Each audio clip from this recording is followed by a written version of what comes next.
ஒரு ஊருல சோமநாதன்னு ஒருத்தர் வட்டிக்கடை வைத்திருந்தார்.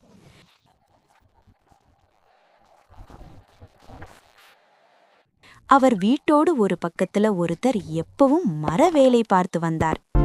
இன்னொரு பக்கத்துல ஒரு இசையமைப்பாளர் வாழ்ந்து வந்தார். இரண்டு பக்கத்துல இருந்தும் ஒரே சத்தமா இருக்கும்.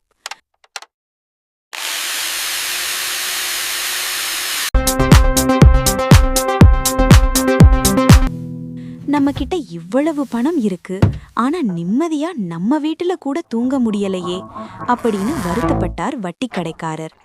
அப்பத்தான் அவருக்கு ஒரு யோசனை வந்தது. கொஞ்சம் ரூபாயை கொடுத்து அந்த மர வேலை பார்க்கிறவரை நீங்க இன்னைக்கே வீட்டை மாத்தணும்னு சொன்னார்.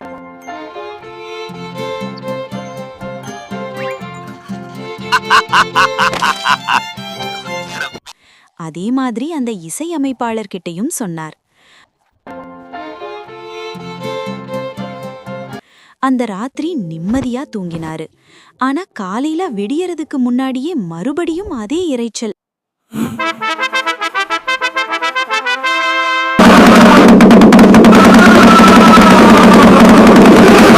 அடுப்பான வட்டிக்கடைக்காரர் வெளியே வந்து பார்த்தால் மரவேலை பார்ப்பவரும் இசையமைப்பாளரும் அவங்களுக்குள்ளே வீடு மாத்திக்கிட்டாங்க.